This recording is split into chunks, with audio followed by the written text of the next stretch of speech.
Now, I know I'm at odds with most of my colleagues on this station and our network guests on this next item, but I really feel I can't bite my tongue any longer.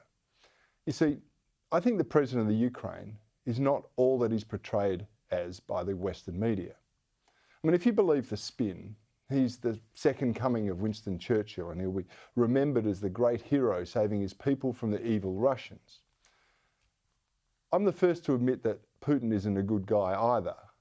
But what the West glosses over is the terrible things that have happened to the primarily ethnic Russian people in parts of the Ukraine under Zelensky's rule. These people comprise the largest Russian community outside of Russia, and they make up about 17% of the Ukrainian population. And they live in primarily Russian regions and have effectively been in a civil war with the Ukrainian government since 2015. This was just after they were promised a vote on independence in 2014. That vote has never taken place.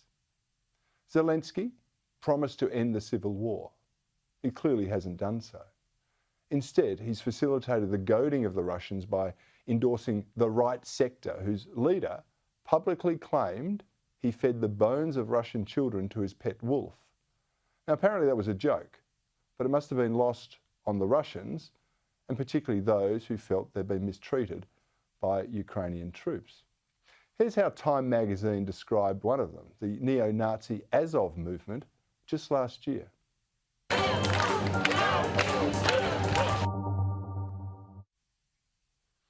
Commentator Glenn Greenwald sums it up nicely with this tweet. No rational person thinks Ukrainian neo-Nazi militias justify this war, but it's dangerous madness to scoff at the impact of arming them, as the West is doing. In the words of President Zelensky, they are what they are. Have you clear something up for us, and this is these reports about the Azov Battalion that is said to be Nazi-affiliated organization operating as a militia in your country, said to be committing their own atrocities. What should Americans know about that unit, about those reports? So Azov was one of those many battalions.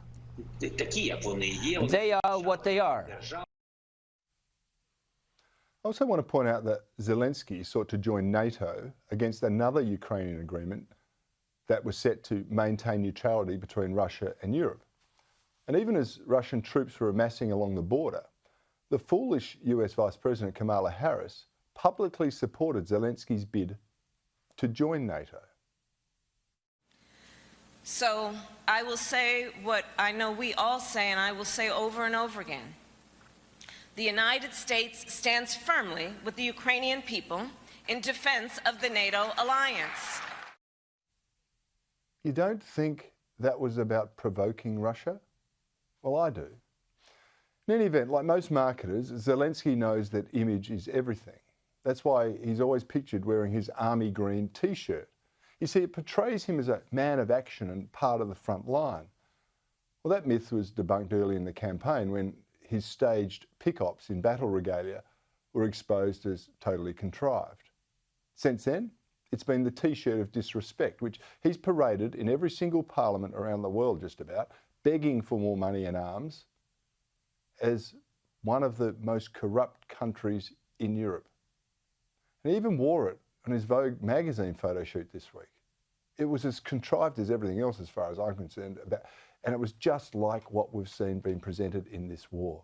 The propaganda coming out of the presidential office rivals only that coming out of the Kremlin. It's just that one side's lies are being dutifully regurgitated across the Western world to sustain a proxy war. It's a battle between the East and the West. Few are seeking to diffuse this conflict, and instead I think many of them are much more intent on escalating it and potentially creating World War III. To my mind, and I've said this right from the start, the simple answer to this conflict is to allow the Minsk Agreement, which allows the predominantly Russian areas to vote on their independence. Zelensky is opposed to that proposal, and instead he's banned the Russian language in the public service, he's banned a dozen opposition parties, and he's shut down non-state-run media. He's also busy entertaining attention-seeking politicians from all over the world, including our own Prime Minister, and Nancy Pelosi, of course, and his wife, well, she's busy visiting the White House while posing for Vogue.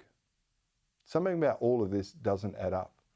There's an agenda at work in the Ukraine that is much greater than staving off the Russian invaders. We are wise to take everything we're told about this conflict with a huge dose of salt.